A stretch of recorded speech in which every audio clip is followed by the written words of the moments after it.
8h31, Fernando Schiller ao vivo aqui na Rádio Bandeirantes. Bom dia, Schiller, bem-vindo. Tudo bem, Thaís? Prazer falar contigo, Pedro, Cláudio, Sônia, os ouvintes. Prazer é nosso. Para abrir o seu comentário, Schiller, vou chamar aqui a declaração do presidente da Câmara dos Deputados, Arthur Lira, ontem, abertura do ano legislativo, dizendo que ainda acredita na aprovação de reformas, apesar do ano eleitoral. Ainda existem mais de 12 milhões de brasileiros desempregados, o que nos obriga a continuar na direção das reformas para melhorar o ambiente de negócios, otimizar a organização do Estado e gerar emprego e renda. Expectativa versus realidade, qual que é o quadro, hein, Schiller? Olha, não tem reforma esse ano, quer dizer, vamos lá, reforma estrutural, se a gente pensar, reforma administrativa não tem a menor chance de tramitar, já não tramitou no passado, o governo não está empenhado, o presidente, a gente vê pela declaração do presidente, o presidente fez um discurso ontem no Congresso, na abertura do Congresso, não tocou no assunto de reforma administrativa, fez um discurso, nenhum tipo de reforma. É uma porcaria, né, Chico? Fez um discurso de campanha eleitoral, né? Então, qual é a outra reforma que pode avançar? A reforma do imposto de renda. Ontem teve uma palestra do ministro Paulo Guedes no mercado financeiro, onde ele reclamou que a proposta está parada no Senado, que o relator não entende da matéria, que há incompreensão, quer dizer, muito difícil avançar isso num ano eleitoral. O senador Rodrigo Pacheco não mostra o menor empenho em fazer essas pautas avançarem. Uma reforma tributária mais ampla, cá entre nós, né? O conto da carochinha. Se não andou durante 4 anos, não há nenhum consenso em torno da PEC 45, da PEC 110 que está no Senado. Então, eu não vejo essa possibilidade. Você tem a possibilidade da privatização dos Correios, ser aprovado no Senado. Também muita controvérsia, não tem empenho do senador Rodrigo Pacheco, não vejo muito isso avançar. Então não é um ano para reformas, pode ser um ano para micro-reformas, né? A nova lei do setor elétrico, a nova lei das licitações, mesmo esse tipo de micro-regulação, eu acho que está muito mais para fazer debate, para ter um pequeno avanço em comissão, etc., do que votações mais expressivas. Tá? O que aconteceu ontem lá, para fazer uma rápida análise, me chamou muita atenção o discurso do presidente Bolsonaro, porque ele fez um discurso de campanha. Né? Ele acenou para todos os públicos dele, dá um pouco o tom do que vai ser o ano. Né? Vamos lá, ele deu o recado. Produtores rurais, basicamente, que é uma base importante, o agronegócio. E o que ele focou?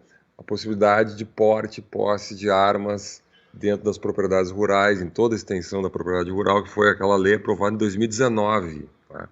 O presidente Bolsonaro hoje está muito focado em atender certos nichos de público que ele precisa para as eleições. Fez um aceno lá para o Nordeste, que é um problema eleitoral do presidente Bolsonaro, a famosa transposição das águas do Rio São Francisco, disse que vai lá no Nordeste, etc., convidou os deputados. Fez um aceno para a Polícia Federal, Polícia Rodoviária Federal, que é uma base importante do presidente, né? E tocou nesse tema que vai ser o mote de campanha, que é o tema liberdade de expressão, controle da internet. Eu acho que as pessoas até não entenderam bem aquele recado que ele deu ontem lá, porque ele disse o seguinte: olha, nós não podemos aceitar regulação da mídia, regulação da internet por nenhum dos poderes. Né? Então tem um recadinho para o Lula, dizendo, ninguém vai vir, eu não virei aqui fazer a regulação, mas o recado é para o Supremo Tribunal Federal, não é? Porque nesse momento o ministro Barroso, ele realmente discute o tema do Telegram. O Telegram, que é uma rede hoje que tem mais de 50 milhões de pessoas no Brasil que utilizam, é uma rede que tem muito menos controles, digamos assim, monitoramento, enfim, regulação do que o Twitter, Facebook e outras redes, o próprio WhatsApp, e tem um diálogo muito mais complicado, porque o Supremo tentou contato com o Telegram e o Telegram não respondeu, é uma rede que não tem sede no Brasil, enfim, mas é muito usada, e aí é uma rede mais utilizada, digamos assim, e que pese não tenha nenhum dado sobre isso, eu ando pesquisando um pouco esse tema, não há nenhum dado objetivo sobre isso, mas, digamos assim, há uma notícia, digamos assim, a gente não sabe onde é que é a ficção e a realidade aí, que ela é mais utilizada digamos assim, pelo mundo político que apoia o presidente Bolsonaro. E a partir daí você teria algo que, na minha opinião, é bizarro, Thaís, não sei se vocês concordam comigo, Cláudio, Pedro, Sônia, bizarro, que seria o Tribunal Superior, o Supremo Tribunal Federal banir uma rede inteira. não é, uma rede social inteira no Brasil sob o argumento da fake news, quando fake news sequer é crime no Brasil, não existe crime de fake news no Brasil. Então é um pouco surrealista tudo isso. Já houve propostas de banir o próprio presidente da República de redes sociais. Essa discussão ela acontece o tempo inteiro. Então o medo do presidente Bolsonaro não é que nada seja votado no Congresso esse ano, porque nada vai ser votado no Congresso desse ano sobre esse assunto. São decisões do Supremo Tribunal Federal que podem ter esse tipo de repercussão. E ontem também, aí foi o senador Ciro Nogueira, ele ressuscitou um tema que para mim é muito curioso até, que é bem nessa linha política, que é a volta da redução da maioridade penal.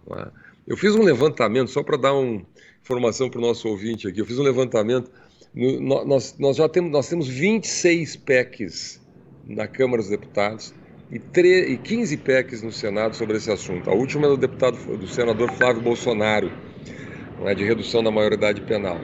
Elas variam um pouco, mas basicamente o conceito básico é o seguinte: é reduzir para 16 anos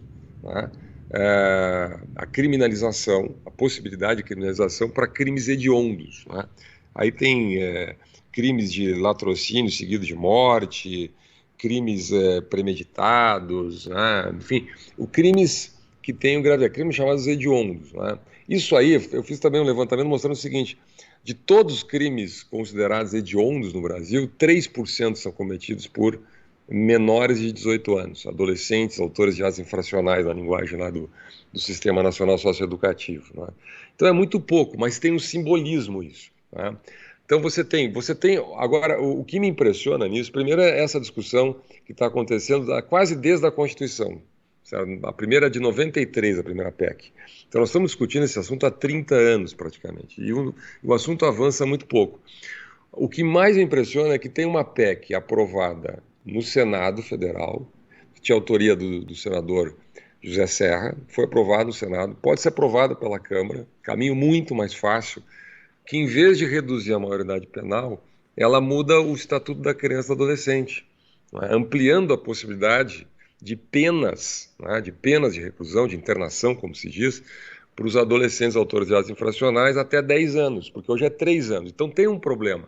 Realmente o ECA, chamado ECA, ele está defasado no Brasil. Porque você imagina o seguinte: um jovem de 17 anos que comete um crime hediondo, com tortura muitas vezes, com barbarismo, participa já de uma estrutura criminal, ele fica até 3 anos, no máximo, e sai com a ficha limpa.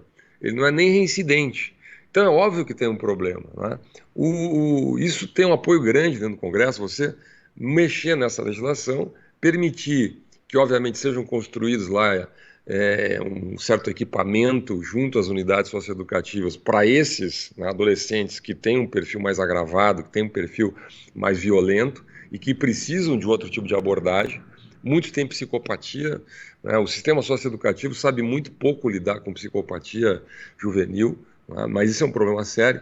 Agora, imaginar no Brasil, com o sistema prisional que a gente tem, que a gente vai reduzir a maioridade penal e colocar um jovem de 16, 17 anos dentro do sistema prisional e aí construir alas específicas para abrigar esse jovem, quando já tem do outro lado as unidades socioeducativas, para mim é uma loucura, é puro palanque eleitoral. Então a minha aposta aí, o presidente quer discurso de campanha. O fato real, não sei se vocês vão concordar comigo, o presidente Bolsonaro ele entregou muito pouco para a chamada base conservadora. Entregou essa questão do porte, posse de armas nas propriedades rurais, entregou essa questão o ministro André Mendonça talvez tenha sido a maior entrega do presidente para essa ala conservadora, e ele precisa de um pouco de discurso nessa área. Então vai ressuscitar esse tema da maioridade penal, está na CCJ, dificilmente avança no Congresso. Esse é o ano das eleições, muito pouca reforma estrutural, mudanças importantes legislativas a gente vai assistir. Bom, sobre a maioridade penal, só para pontuar, já há uma PEC aprovada na Câmara e está na gaveta do presidente Roda Presa do Senado. Mas já tá aprovada. É uma PEC que já completa este ano 29 anos de expectativa. E é mais do que, Sheila, me